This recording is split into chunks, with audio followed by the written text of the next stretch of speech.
Aristóteles. Metafísica. Libro 9. Capítulo 1. Sentidos fundamentales del término potencia. Ya hemos hablado acerca de lo que es el sentido primero, y a lo cual se remiten todas las otras categorías de lo que es la entidad. En efecto, en virtud de la noción de entidad se dice que son las demás cosas, la cantidad, la cualidad, y las demás que se dicen de este modo, ya que todas ellas incluyen la noción de entidad, como dijimos en las explicaciones precedentes. Pero, puesto que lo que es se dice, de una parte, el qué, o la cualidad, o la cantidad, y de otra parte, se dice según la potencia y la realización, según la ejecución. Hagamos también algunas precisiones acerca de la potencia y la realización, comenzando por la potencia que se denomina tal en su sentido primero, si bien esta no es muy útil para lo que ahora pretendemos, y es que la potencia y el acto van más allá de sus significados relacionados exclusivamente con el movimiento. En todo caso, tras hablar de ella, aclararemos también sus otros significados al hilo de las matizaciones que hagamos acerca del acto. Ya hemos precisado en otro lugar que potencia y ser potente se dicen en muchos sentidos. De estos, queden a un lado todos aquellos en que se habla de potencias por homonimia. Algunas, en efecto, se denominan tales en virtud de cierta semejanza. Así, hablamos en geometría de lo que no tiene potencia y de lo que tiene potencia, según estén o no en cierta relación. Por el contrario, aquellas que se denominan tales relativamente a la misma especie, todas ellas son ciertos principios, y se dicen tales por relación a una primera, el principio del cambio producido en otro, o en ello mismo, pero en tanto que otro está, en efecto, la potencia pasiva, la cual se da en el sujeto afectado, y es el principio del cambio pasivo por la acción de otro, o de ello mismo, pero en tanto que otro, y está la disposición que hace algo impasible al cambio para peor y a la destrucción por la acción de otro, o de ello mismo, pero en tanto que otro, por la acción de un principio capaz de producir el cambio. En todas estas definiciones se incluye, desde luego, la noción de la potencia en sentido primero, y estas, a su vez, se denominan potencias, ya de hacer o padecer algo, ya de hacerlo adecuadamente, de modo que también en las nociones de estas últimas se incluyen,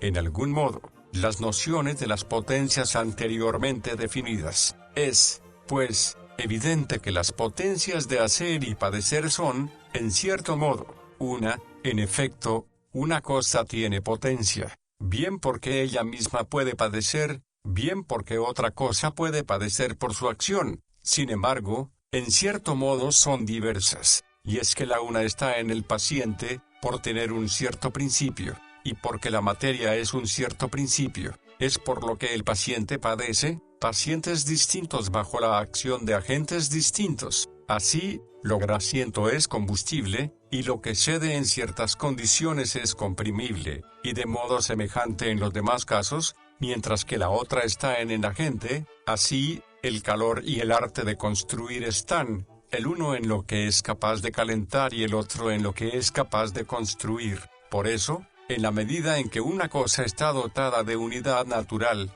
no padece ella misma por la acción de sí misma, pues es una, no otra cosa distinta. La impotencia, y lo impotente, es la privación contraria a tal potencia, de modo que toda potencia es contraria a una impotencia para lo mismo y respecto de lo mismo. La privación, a su vez, se dice tal en muchos sentidos. Así, lo que carece de algo, y si carece de algo que naturalmente le corresponde tener, bien totalmente, bien cuando le correspondería tenerlo, y bien si carece de ello de un modo determinado, por ejemplo, totalmente, bien de la manera que sea, y, en algunos casos, las cosas que son impedidas violentamente de tener algo que naturalmente les corresponde, decimos que están privadas de ello. Capítulo 2. Potencias irracionales y potencias racionales. Puesto que algunos de tales principios se dan en las cosas inanimadas y otros se dan en los vivientes, y en el alma, y en la parte racional del alma, es evidente que algunas potencias serán irracionales, mientras que otras serán racionales. Por eso todas las artes, es decir, las ciencias productivas, son potencias. Son, en efecto, principios del cambio que se da en otro o en sí mismo, pero en tanto que otro, y todas las potencias racionales, ellas mismas, se extienden a ambos contrarios, mientras que las irracionales son cada una de un contrario solamente. Por ejemplo, lo caliente solamente puede calentar, mientras que la medicina puede producir la enfermedad y la salud. La causa de ello es que la ciencia es conocimiento racional y, a su vez, el conocimiento racional da a conocer la cosa y su privación, si bien no de la misma manera, pues en cierto modo se ocupa de aquella y de esta, pero en cierto modo se ocupa, más bien, de la cosa misma. Por consiguiente, tales ciencias son necesariamente capaces de ambos contrarios, si bien de uno de ellos por sí, y del otro no por sí, y es que el conocimiento racional recae, por sí, sobre uno de los contrarios, y en cierto modo, accidentalmente, sobre el otro. En efecto, da a conocer lo contrario de la cosa mediante negación y supresión, puesto que la privación, en su sentido primordial, es el contrario, y ella es la supresión del otro término. Y puesto que los contrarios no se dan juntos en la misma cosa, y la ciencia es potencia en cuanto racional, y el alma posee un principio del movimiento, lo saludable produce salud solamente, y lo que puede calentar produce solamente calor, y solamente frío lo que puede enfriar, mientras que el que sabe puede producir ambos contrarios. En efecto, el conocimiento racional abarca a ambos, aunque no del mismo modo, y reside en el alma, la cual tiene un principio del movimiento. Esta, por consiguiente, a partir del mismo principio, pone en movimiento a ambos contrarios, ya que los ha vinculado a lo mismo. Por ello, frente a las potencias irracionales, las potencias que actúan racionalmente producen los contrarios, porque los abarcan a ambos con un único principio, el conocimiento racional. Por otra parte, es también evidente que a la capacidad de hacer algo bien le acompaña la mera capacidad de hacer o padecer, pero no siempre aquella acompaña a esta, y es que, necesariamente, quien hace algo bien, lo hace, pero no necesariamente quien hace algo, lo hace, además, bien. Capítulo 3. La potencia es real, y realmente distinta del acto. Crítica de la tesis megárica.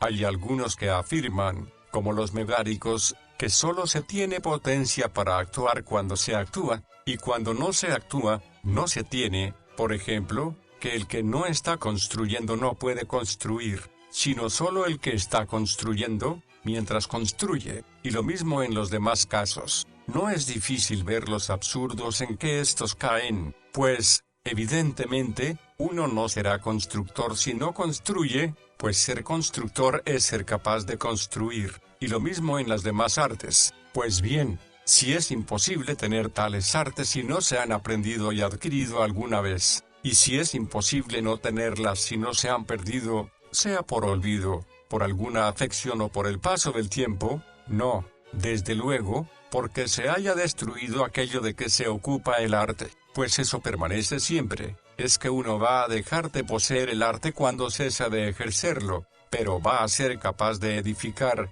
otra vez, inmediatamente después, adquiriéndolo como, y pasará igual con las cosas inanimadas. En efecto, nada habrá frío ni caliente ni dulce, ni nada sensible, en general, a no ser que esté siendo sentido. Por consiguiente, vendrán a sostener la doctrina de Protágoras, y ningún viviente tendrá tampoco facultad sensitiva, a no ser que esté actualmente sintiendo. Así pues, si ciego es el que no tiene vista, pero por naturaleza le corresponde tenerla, y cuando le corresponde tenerla y estando aún vivo, los mismos individuos serán ciegos y sordos muchas veces al día. Además, si lo que está privado de potencia es incapaz, lo que no se ha generado será incapaz de generarse, y errará quien afirme que existe o existirá lo que es incapaz de generarse. Esto, en efecto, significa incapaz. Estas teorías suprimen, por consiguiente, el movimiento y la generación,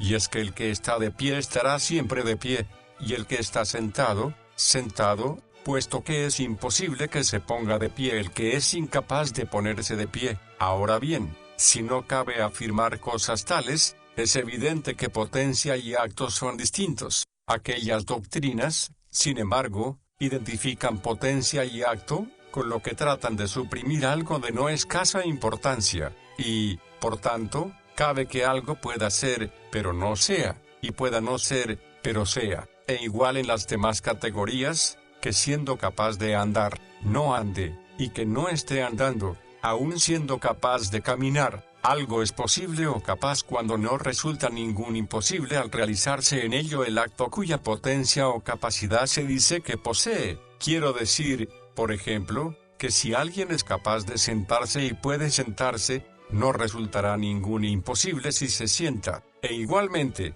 si es capaz de ser movido o de mover, de estar firme o de poner firme, de ser o de generarse, o de no ser o no generarse. La palabra acto, vinculada a la realización plena, se ha extendido también a otras cosas, fundamentalmente a partir de los movimientos. En efecto, parece que el acto es, fundamentalmente, el movimiento. Por eso la gente no atribuye el movimiento a las cosas que no son, aunque sí que les atribuye otros predicados. Por ejemplo, de las cosas que no son se dirá que son pensables y deseables, pero no que se mueven, y ello porque sin ser en acto, serían en acto. Desde luego, de las cosas que no son, algunas son en potencia, no son, sin embargo, puesto que no están plenamente realizadas.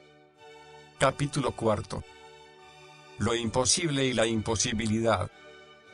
Si lo posible es lo dicho, en la medida en que se sigue, es evidente que no podrá ser verdadera la afirmación de que algo es posible, pero no será jamás. En tal supuesto, en efecto, se nos escaparían las cosas que es imposible que sean. Me refiero, por ejemplo, a alguien que no tenga la noción de lo que es imposible que sea, a alguien que dijera que la diagonal puede conmensurarse, pero que no se conmensurará jamás, dado que nada impide que no se genere, ni sea, algo que puede ser o generarse. Ahora bien, de lo ya establecido se sigue necesariamente que no surgirá imposibilidad alguna si supusiéramos la existencia o generación de algo que no existe, pero que puede existir, y, sin embargo, en este caso sí que surge la imposibilidad, puesto que la diagonal es imposible de conmensurar, y es que falso e imposible no son lo mismo. Es falso que tú estás sentado, pero no es imposible. Juntamente con esto es evidente también lo siguiente: si existiendo A, necesariamente existe B, siendo posible que exista A, necesariamente es posible que exista B, ya que, si no es necesariamente posible, nada impide que sea imposible que exista, sea, pues, posible A. Desde luego, supuesto que A es posible, no surgirá imposibilidad ninguna si ponemos que existe A, en cuyo caso B existirá necesariamente, y, sin embargo, era imposible. Pongamos, entonces, que B es imposible. Pues bien, si es, necesariamente, imposible que exista B, también es imposible que exista A.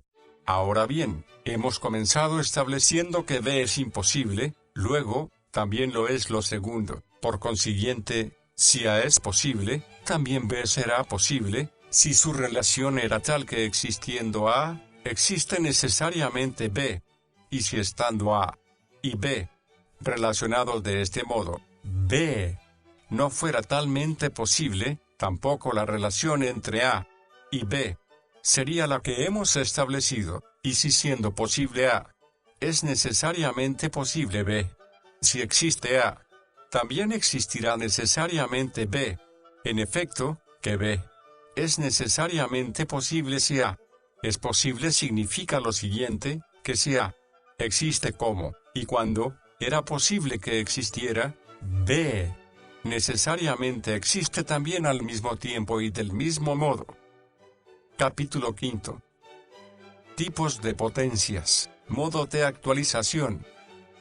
De todas las potencias, unas son innatas, como los sentidos, otras se adquieren por hábito, como la de tocar la flauta, y otras se adquieren estudiando, como la propia de las artes. Pues bien, las que se adquieren por hábito y por razonamiento, para poseerlas es necesario haberse ejercitado previamente, pero esto no es necesario para las que no son de esta clase, ni tampoco para las pasivas. Por otra parte, puesto que lo potente o capaz es capaz de algo determinado, en un momento determinado y de un modo determinado, y cuantas otras matizaciones entran necesariamente en la definición, y puesto que algunos agentes son capaces de mover de acuerdo con la razón y sus potencias son racionales, mientras que otros carecen de razón y sus potencias son irracionales, aquellas se dan necesariamente en un viviente, pero éstas se dan en vivientes y no vivientes. En el caso de estas últimas potencias, cuando lo activo y lo pasivo se encuentran según su capacidad propia, necesariamente lo uno actúa y lo otro es actuado.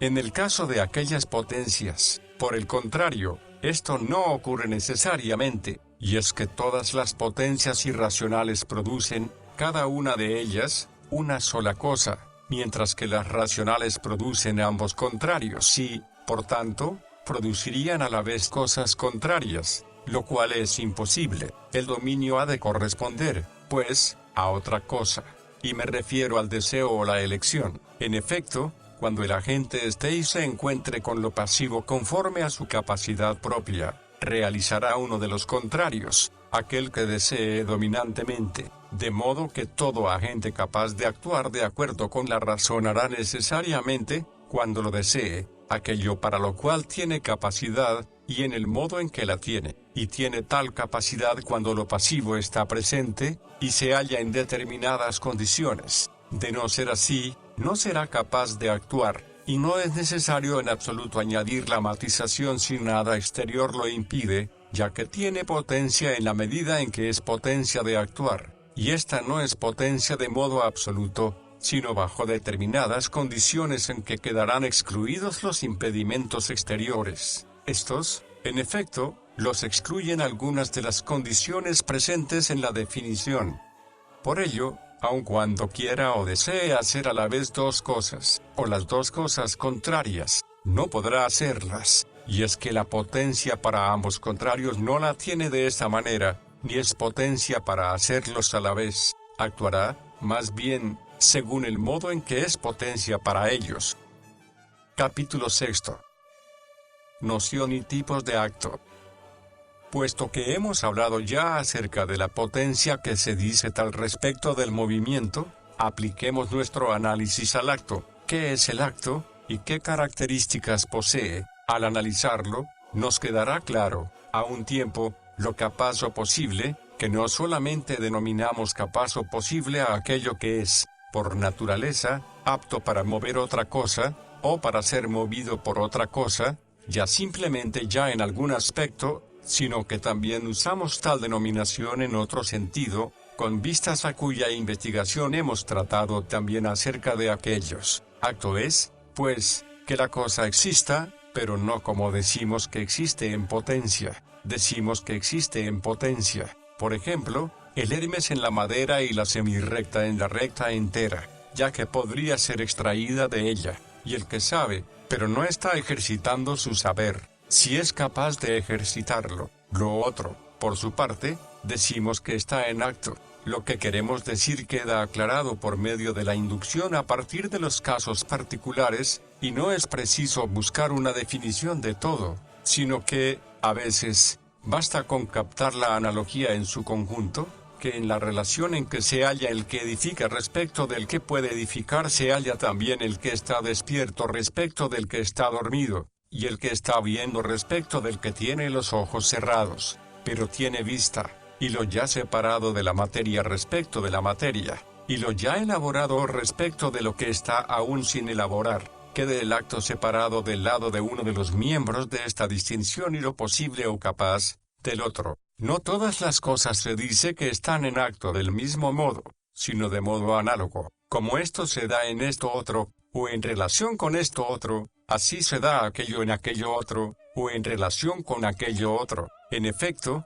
unas son acto como el movimiento en relación con la potencia. Otras cosas lo son, a su vez, como la entidad en relación con cierto tipo de materia. Por otra parte, el infinito, el vacío, y cuantas cosas hay de este tipo, se dice que están en potencia o en acto de otro modo que muchas de las cosas que son, por ejemplo, que el que ve, el que anda y lo que se ve. De estos últimos, incluso la enunciación absoluta puede ser verdadera a veces. De algo se dice que se ve, bien porque está siendo visto, bien porque puede ser visto. El infinito, por el contrario, no está en potencia en el sentido de que vaya a ser capaz ulteriormente de existencia actual separada, sino en el conocimiento. En efecto, el que la división no llegue a término comporta que tal acto exista potencialmente y no, al contrario, que exista separado, puesto que ninguna de las acciones que tienen término constituye el fin,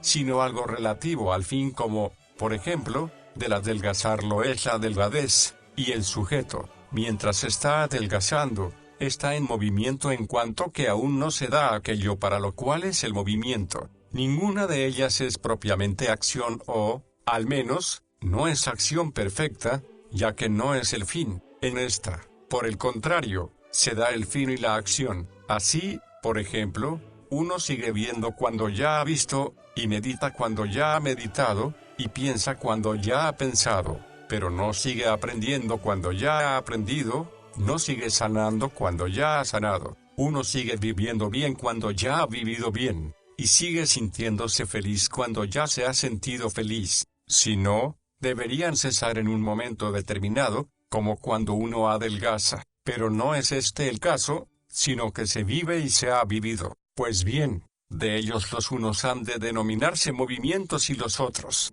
actos. Y es que todo movimiento es imperfecto: adelgazar, aprender, ir a un sitio, edificar. Estos son movimientos y, ciertamente, imperfectos. En efecto, no se va a un sitio cuando ya se ha ido a él, ni se edifica cuando ya se ha edificado, ni se llega a hacer algo cuando ya se ha llegado a hacer o está uno en movimiento cuando ya se ha movido, sino que son cosas distintas, y también lo son mover y haber movido. Por el contrario, uno mismo ha visto y sigue viendo, piensa y ha pensado. A esto lo llamo yo acto, y a lo otro, movimiento. A partir de estas y otras consideraciones semejantes quédanos aclarado qué es y qué características tiene lo que es en acto.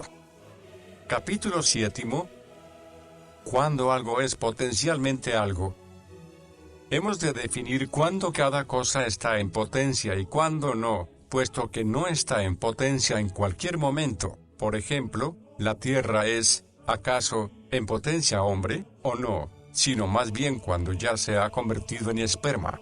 Y posiblemente ni siquiera entonces aún, así como tampoco todo puede ser sanado por la medicina, o por el azar, sino que hay algo que puede ser sanado, y esto es lo sano en potencia. La marca definitoria de lo que se realiza plenamente por la acción del pensamiento a partir de lo que es en potencia, es la siguiente: si se produce cuando es deseado por el agente, si no hay impedimento alguno exterior. En el caso de lo que es sanado, por su parte, si no hay impedimento alguno interno a ello mismo. También una casa es en potencia de la misma manera. En efecto, algo es en potencia una casa si no hay impedimento alguno interno a ello mismo, es decir, a la materia de su producción, ni hay que añadir, quitar o cambiar nada de ello. Y lo mismo en el caso de las demás cosas cuyo principio de producción está fuera de ellas. Por el contrario, en el caso de aquellas cosas cuyo principio de generación está en aquello mismo que se genera,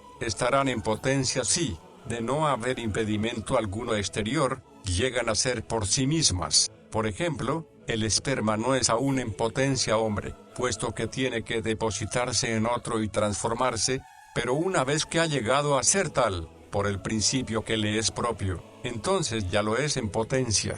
En su estado previo necesita, sin embargo, de otro principio, al igual que la tierra no es en potencia aún una estatua. En efecto, será bronce una vez que haya cambiado. Aquello de lo cual decimos, no que es tal cosa, sino de tal cosa. Por ejemplo, no decimos de un cofre que es madera, sino de madera, ni decimos de la madera que es tierra, sino de tierra, y si con la tierra ocurre, a su vez, lo mismo, no diremos que es tal otra cosa.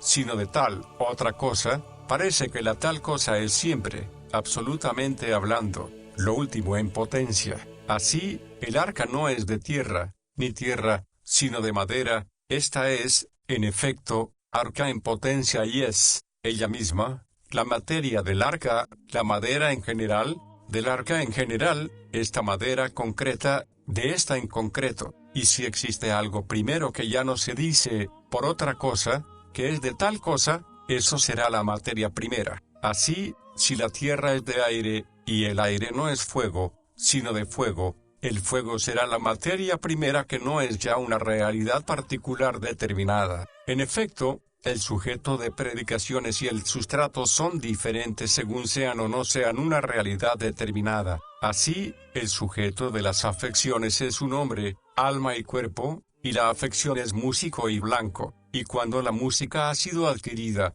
no se dice de aquel que es música, sino músico. No se dice del hombre que es blancura, sino blanco, ni que es paseo o movimiento, sino que está paseándose o moviéndose, algo así como ocurría con la expresión de tal cosa. En todos los casos como este el sujeto último es una entidad. Por el contrario, en los casos que no son así, sino que lo que se predica es una forma específica, es decir, algo determinado, el sujeto último es la materia, la entidad entendida como materia. Y con razón ocurre que la expresión de tal cosa se dice según la materia y según las afecciones, puesto que la una y las otras son indefinidas. Así pues, queda dicho cuándo algo es en potencia y cuándo no.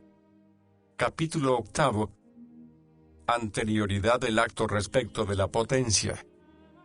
Puesto que ya hemos definido en cuántos sentidos se dice anterior, es evidente que el acto es anterior a la potencia, quiero decir, no solamente a la potencia que ha sido definida como principio capaz de producir el cambio en otro, o en ello mismo, pero en tanto que otro, sino, en general, a todo principio capaz de producir el movimiento o capaz de producir el reposo. Y, ciertamente, la naturaleza pertenece al mismo género que la potencia, es, en efecto, un principio capaz de producir el movimiento, pero no en otro, sino en lo mismo en tanto que lo mismo. Pues bien, el acto es anterior a toda potencia de este tipo en cuanto a la noción y en cuanto a la entidad. En cuanto al tiempo, por lo demás, lo es en cierto sentido, y en cierto sentido, no, que ciertamente es anterior en cuanto a la noción. Es evidente, en efecto, lo potente o capaz en sentido primario es potente o capaz porque le es posible actuar.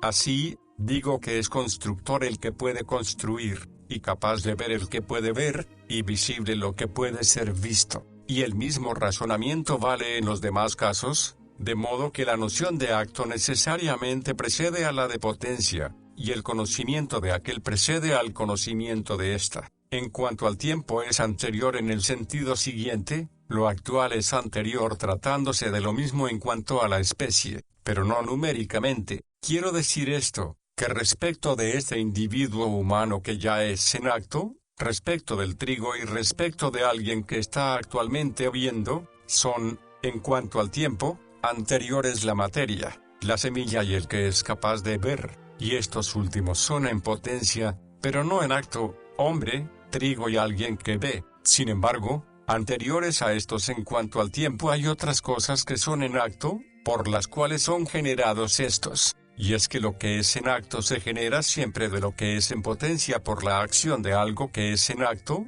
por ejemplo, un hombre por la acción de un hombre, un músico por la acción de un músico, habiendo siempre algo que produce el inicio del movimiento, y lo que produce el movimiento está ya en acto. En las exposiciones relativas a la entidad quedó dicho, por lo demás, que todo lo que llega a ser algo, a partir de algo y por la acción de algo, y que esto último es de la misma especie que aquello, por lo cual es manifiestamente imposible que alguien sea constructor sin haber construido nada, o citarista sin haber tocado en absoluto la cítara, y es que el que está aprendiendo a tocar la cítara aprende a tocar la cítara tocándola, y lo mismo en los demás casos, de donde ha surgido el argumento sofístico de que, careciendo del saber correspondiente, se ejecuta aquello sobre lo cual recae tal saber. el que está aprendiendo lo carece, efectivamente, de él. Pero puesto que ya ha llegado a ser algo de lo que está llegando a ser y, en general, algo ya se ha movido de lo que está moviéndose, esto está aclarado en los libros sobre el movimiento, también seguramente el que está aprendiendo poseerá necesariamente el saber correspondiente. Pero es que, además, con esta argumentación se patentiza que el acto es, también en este sentido, anterior a la potencia en cuanto a la generación y al tiempo, pero lo es también en cuanto a la entidad. En primer lugar, porque las cosas que son posteriores en cuanto a la generación son anteriores en cuanto a la forma específica, es decir, en cuanto a la entidad. Así, el adulto es anterior al niño, y el hombre al esperma, pues lo uno posee ya la forma específica y lo otro, no, y porque todo lo que se genera progresa hacia un principio, es decir, hacia un fin, aquello para lo cual es, efectivamente principio, y el aquello para lo cual de la generación es el fin, y el acto es fin, y la potencia se considera tal en función de él. Desde luego, los animales no ven para tener vista, sino que tienen vista para ver, y de igual modo, se posee el arte de construir para construir, y la capacidad de teorizar para teorizar, pero no se teoriza para tener la capacidad de teorizar, a no ser los que están ejercitándose, y es que estos no teorizan, a no ser de este modo, o bien, porque no necesitan en absoluto teorizar. Además, la materia es en potencia en cuanto que puede alcanzar la forma específica, y una vez que está en acto, está ya en la forma específica, y lo mismo en los demás casos, incluso en aquellos cuyo fin es un movimiento, y de ahí que la naturaleza se comporte como los que enseñan. Estos consideran que han alcanzado el fin cuando han exhibido al alumno actuando. De no ser así, el alumno sería como el Hermes de Pausón, como este. No quedaría claro si el saber está dentro o fuera de él. La actuación es, en efecto, el fin, y el acto es la actuación, y por ello la palabra acto se relaciona con actuación, y tiende a la plena realización. Y puesto que en el caso de algunas potencias el resultado final es su propio ejercicio, así, el resultado final de la vista es la visión, y por la vista no se produce ninguna otra cosa aparte de aquella, mientras que en algunos casos se produce algo distinto. Así, por la acción del arte de construir se produce una casa, aparte de la acción misma de construir. No es menos cierto que el acto es fin en el primer caso, y más fin que la potencia en el segundo caso, y es que la acción de construir se da en lo que se está construyendo, y se produce y tiene lugar a una con la casa. Así pues, cuando lo producido es algo distinto del propio ejercicio, el acto de tales potencias se realiza en lo que es producido. Por ejemplo, el acto de construir en lo que está siendo construido, y el acto de tejer en lo que está siendo tejido, y del mismo modo en los demás casos. En general, el movimiento se realiza en lo movido. Por el contrario, cuando no hay obra alguna aparte de la actividad se realiza en los agentes mismos. Así, la visión en el que está viendo, la contemplación en el que está contemplando, y la vida en el alma y por tanto, la felicidad, puesto que es cierta clase de vida, con que es evidente que la entidad, es decir, la forma específica, es acto. Y de acuerdo con este razonamiento es evidente que, en cuanto a la entidad, el acto es anterior a la potencia y, como decíamos, siempre un acto antecede a otro en el tiempo, hasta llegar al acto de aquello que originaria y necesariamente produce el movimiento, pero es anterior en un sentido más fundamental, y es que las cosas eternas son, en cuanto a la entidad, anteriores a las cosas corruptibles, y nada que es en potencia es eterno. La razón es esta, que toda potencia lo es, conjuntamente, de ambos términos de la contradicción, pues, de una parte, aquello que no tiene potencia de existir no existirá en ningún sujeto y, de otra parte, todo aquello que tiene potencia puede no actualizarse. Luego lo que tiene potencia de ser es posible que sea y que no sea. Por tanto, la misma cosa es posible que sea y que no sea. Y lo que es capaz de no ser cabe que no sea. A su vez, lo que tiene la posibilidad de no ser es corruptible, ya en sentido absoluto. ya en aquel aspecto en que se dice que puede no ser, en cuanto al lugar, en cuanto a la cantidad o en cuanto a la cualidad. Lo corruptible en sentido absoluto es lo corruptible en cuanto a la entidad. Por tanto, ninguna de las cosas que son incorruptibles en sentido absoluto está en potencia en sentido absoluto. Nada impide que lo estén en algún aspecto, por ejemplo, en cuanto a la cualidad o al lugar. Luego todas ellas están en acto. Tampoco está en potencia ninguna de las cosas que son necesariamente. Ciertamente, estas son las realidades primeras. Y, desde luego, si ellas no existieran no existiría nada. Y tampoco el movimiento, si es que hay alguno que es eterno. Y si hay algo eternamente movido, no es algo movido conforme a potencia, excepto en tanto que se mueve de un lugar a otro. Nada impide que se dé una materia propia de este tipo de movimiento. Por eso el sol, los astros y el firmamento entero están eternamente en actividad, y no es de temer que se detengan en algún momento, como temen los filósofos de la naturaleza, ni tampoco se fatigan haciendo esto, y es que su movimiento no es relativo a la potencia de ambos términos de la contradicción, como el de las cosas corruptibles, de modo que la continuación de su movimiento les resultara fatigosa, pues la causa de esto es la entidad que es materia y potencia, y no acto. También las cosas sometidas a cambio, como la tierra y el fuego, imitan a las cosas incorruptibles. Ellas también, en efecto, se hallan eternamente en actividad, pues tienen el movimiento por sí mismas y en sí mismas. Las restantes potencias,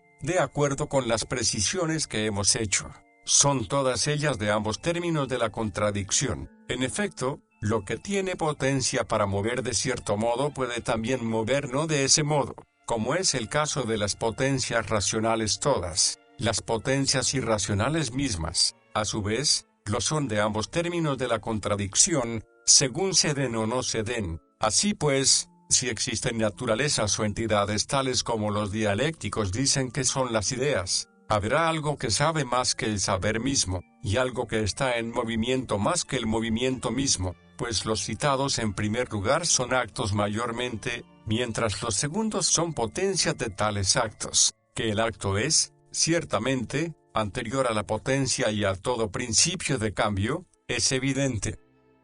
Capítulo 9. Cuando el acto es mejor que la potencia, la actualización de los teoremas geométricos.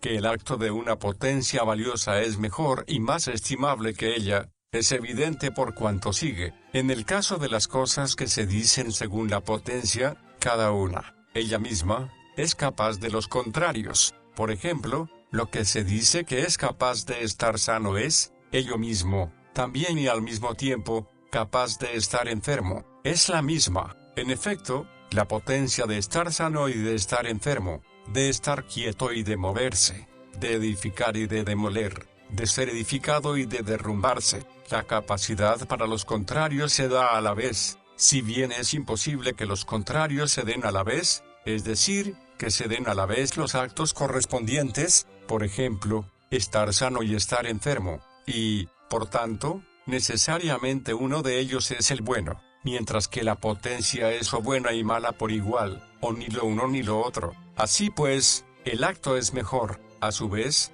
y tratándose de males, el fin y el acto es necesariamente peor que la potencia, ya que la misma es capaz de ambos contrarios. Es, pues, evidente que el mal no existe fuera de las cosas, ya que, por su naturaleza, el mal sigue a la potencia. Por tanto, en las cosas que existen desde el principio y en las eternas no hay mal alguno, ni error ni corrupción, pues también la corrupción es un mal. Por otra parte, también los teoremas geométricos se descubren al realizarse en acto.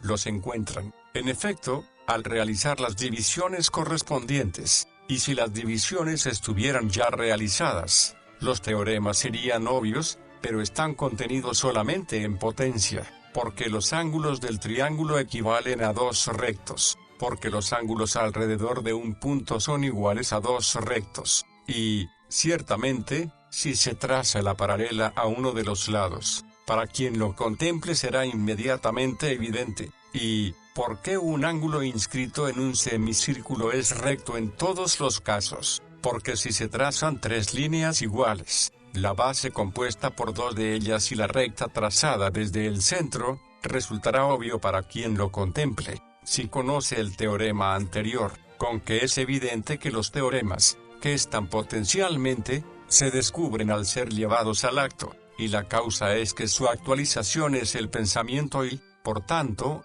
del acto proviene la potencia, y por eso se conoce construyendo, puesto que cada acto singular es posterior desde el punto de vista de la generación. Capítulo 10. La verdad y el error. Puesto que lo que es y lo que no es se dicen, en un sentido según las figuras de la predicación, en otro sentido según la potencia o el acto de éstas, o sus contrarios, y en otro sentido, lo que es verdadero es falso en el sentido más fundamental, lo cual tiene lugar en las cosas según estén unidas o separadas, de modo que dice la verdad el que juzga que lo separado está separado y que lo unido está unido, y dice falsedad aquel cuyo juicio está articulado al contrario que las cosas, cuando se da o no se da lo que llamamos verdad o falsedad. En efecto, ha de analizarse en qué decimos que consiste esto. Desde luego, tú no eres blanco porque sea verdadero nuestro juicio de que tú eres blanco, sino, al contrario, porque tú eres blanco, nosotros decimos algo verdadero al afirmarlo. Ahora bien, si ciertas cosas están siempre unidas y no pueden separarse, mientras que otras están siempre separadas y no pueden darse unidas,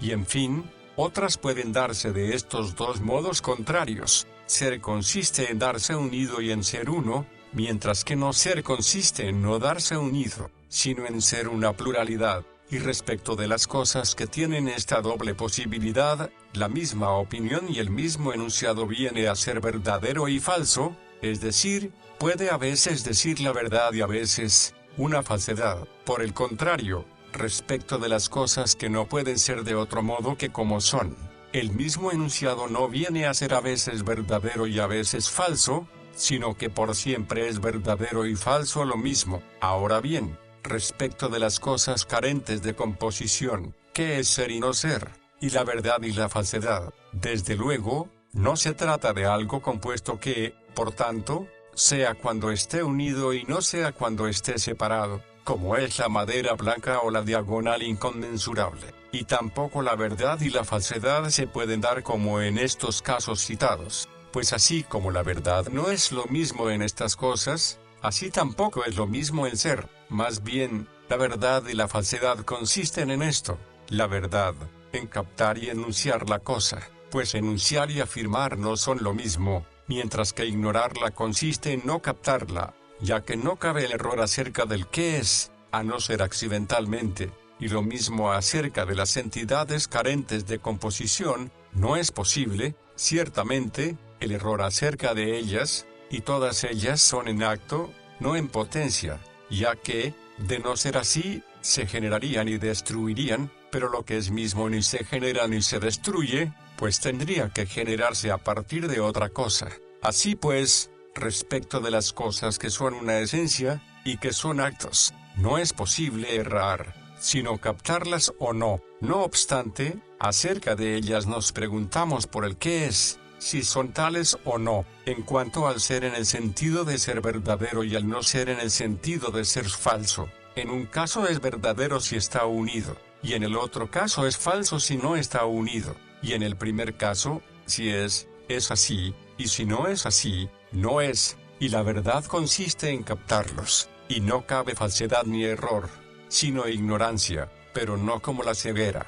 La ceguera, en efecto, sería como si uno careciera completamente de la facultad intelectiva. Es también evidente que acerca de las cosas inmóviles no es posible el error respecto del tiempo, si se consideran como inmóviles. Por ejemplo, si se juzga que el triángulo no cambia, no se podrá juzgar que, en cierto momento, sus ángulos valen dos rectos y, en cierto momento, no, pues, en tal caso, cambiaría. Pero sí se podrá juzgar que algo tiene cierta propiedad y algo no. Por ejemplo, que ningún número par es primo, o bien que algunos lo son y otros no. Por lo demás, Tratándose de un número en particular, ni siquiera esto es posible, pues ya no se podrá pensar que alguno lo es y alguno no, sino que su juicio será verdadero o falso, ya que la cosa es siempre del mismo modo.